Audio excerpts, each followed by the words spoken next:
But the smoking thing doesn't end. You don't get any sympathy either. Nobody says to you, oh, that's a shame, you can't smoke in the pub anymore. People just say to you, why don't you give up? And I say, I don't want to. That's the end of that chat. Then they say, think of the money you're going to save. Think of all the money you're going to save. I'm not going to save any money at all, am I? No, because I'm going to live longer.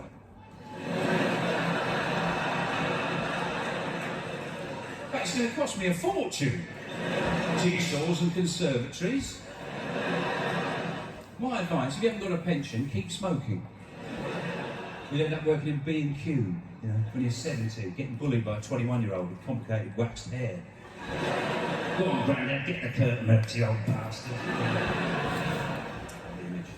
Lovely image, yes. And we've got some special guests in tonight. We've got some special guests in. Yeah, we've got Rav Wilding, hello there, from Crime Watch. Aren't you, from Crime Watch? I've watched it, done a bit of research. And that's going to be on every day soon, isn't it? Yeah, it will be. On every day, Crime Watch every day. So if there's not enough crime, we know what to do, don't we? But you know, that's good for you, isn't it? Yeah. It's good for you, on every day, yes. They say crime doesn't pay. I had a problem recently. You know, there's a lot of stuff in the news recently about antisocial behaviour, like teenagers, hoodies, whatever. I had a problem recently. I looked out my front window and I saw 3 teenagers sitting on my car, right? And to make matters worse, right, my neighbour came round to the back door and told me, which was plan A out of the window, which was pretend I hadn't seen them. So then I had plan B, which was just to walk out there, get in the car, don't say anything, and drive off. That was my favourite, you know. Just drive off and have teenagers bouncing off the bonnet into hedges and other cars, you know. But there is a chance one of them would, you know, end up in hospital. And the crazy way the law works in this country, that would be my fault. So plan C was just to go out there and give them a piece of my mind. So what do you think you're bloody doing? But, you know, they could rustle up 60 like that, couldn't they? I'd be surrounded. It'd be like that scene in The Lion King with all the hyenas. So in the end, I thought I'd deal with it my way. So I went up into the attic. I found this old pair of trousers, dirty old trousers, and an old coat. Put them on, little stains on the trousers. And an old pair of glasses with really thick lenses. I put them on, and I went out for a chat. Hello, kids. Do you want to buy some puppies? They were gone. I think that's a terrible indictment on modern Britain. If I want to get some kids off my car, I've got to dress up as a paedophile. What's happened to this great country, really? They call it, they call it broken Britain, don't they? Broken Britain. I hate that phrase, broken Britain. There's loads of these phrases now, broken Britain, you know, credit crunch, subprime. I hate all these new phrases. I had a good one the other day, actually, which I quite liked, which was, which was wretch limousine. I like that. Because you know all the stag parties and hen parties, they go around in those stretch limousines, right? Well, a friend of mine drives one of them, and he said, to be honest, Sean, they'd be happier in a skip. They're just puking up in there the whole time. They're just throwing up in there. They've really taken the luxury status away from that vehicle, haven't they? Those hen parties, you know. It used to be something for statesmen, for royalty. They go around in a stretch limousine. Now it's just stag and hen parties, you know. And they're everywhere. I remember about 10 or 15 years ago, the first time I saw one, I was a bit confused. I thought, that's odd. What's the ambassador doing at Cheeky's Fun Pub? And why is he dressed as Batman? I saw him later on at a roundabout, face down in some daffodils. That's no way for a diplomat to behave. Another new word I thought of, meat nappy. You know when you buy some mince at the supermarket, right? What's that? It's always that weird bit of cloth underneath it, isn't it? Oh, it's like a nappy for the mince. It's horrible, isn't it? You take the mince, you go, oh, it's got a nappy on it. And it's a recycling nightmare. I don't know what to do with it. I'm sort of rinsing it out, and I've got blood in the bin. I don't know what to do. Wonderful news about Obama. It was great news, wasn't it? Not just because he's an African American, but also, did you know that his name is an anagram of Bomb America? It's not. It's not. People don't really check anagrams, do they? They assume you've done the work. Unless you're at the Countdown Christmas party, then you're in trouble. But I think that's one major landmark. I think the next landmark, of course, is the first Native American president, isn't it? That would be amazing. Look, a Cherokee president. On his first day in office, he went, turned around to the American people and went, right, you lot, out. But he was always going to win, wasn't he? John McCain was too old, way too old, you know. You're not going to elect a president who buys calendars by the month, are you? Just give me October and we'll see how we get on from there. And Sarah Palin, I don't think that was a great idea, you know. She's mad. She was quite entertaining. Nuts, wasn't she? She said she was pro-life and pro-guns. That's like being a butcher and a vet, isn't it? We've lost him. Get the other bag. It seemed to me her main selling point for the American people was she shoots bears. That was her main characteristic. Vote for me, I shoot bears. Vote for me, I'm cruel. Yeah, I threw a brick at a swan. Vote for me, I put mustard on a cat's arse. You know, I'd be encouraged to vote for people who are kind, wouldn't you?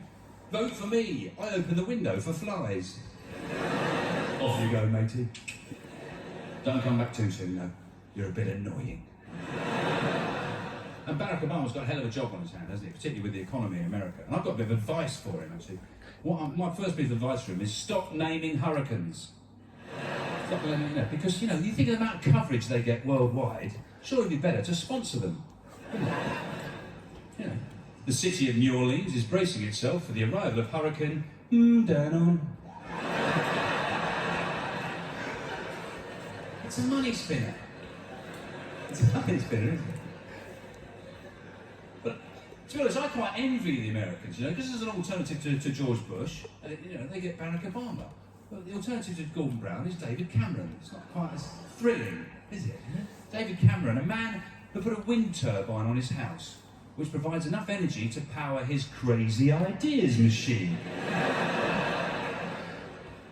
Ooh, hug a hoodie, I like that one. Even in London, one of the most multicultural cities on the earth, who do we get? Boris Johnson, a man who's too blonde for the Third Reich.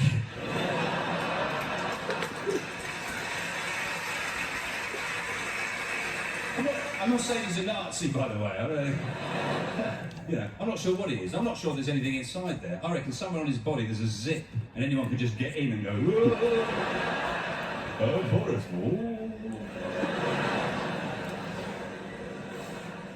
I get shocked about what I get annoyed by. I get really annoyed by pizza leaflets. Everyone here in London, you know, you get pizza leaflets through your door. I get 8 a day, sometimes more. You know, I shouldn't bother me, I should pick them up, put them in the bin. But everyone that comes through, I go, it's like someone standing next to you all day long going, do you want a pizza? Fancy a pizza? Do you want a pizza? No, I don't want a bloody pizza. I wouldn't mind if the photographs made them look tasty. But, you know, it looks like someone's cooked a kid's painting, doesn't it?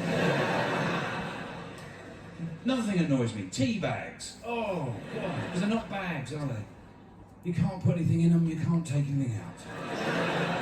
That's the minimum you expect from a bag, isn't it? If someone said to you, can you hold my bag? And you couldn't put anything in it, couldn't take it out. Hasn't got handles, don't have handles, do they? You go, it's not a bag, it's a cushion. Should be called tea, sealed yet perforated paper cage.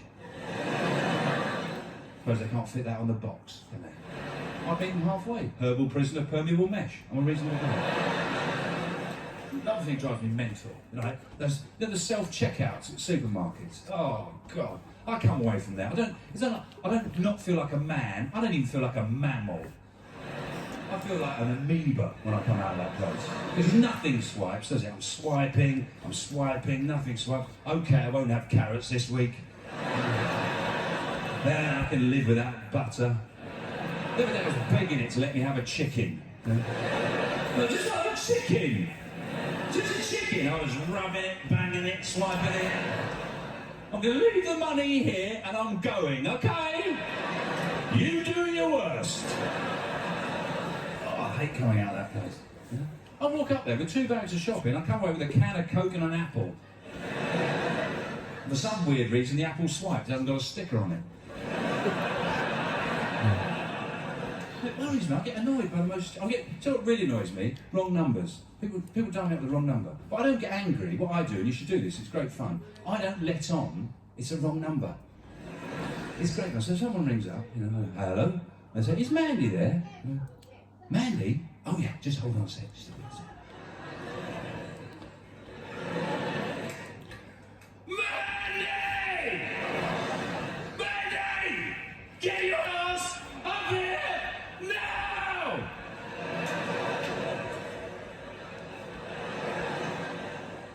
She's just coming, okay? What is it? I don't know who it is. Some wanker. What have I told you? Don't wear your shoes in the house. Oh, put the special slippers on. She's just changing her shoes, who it is.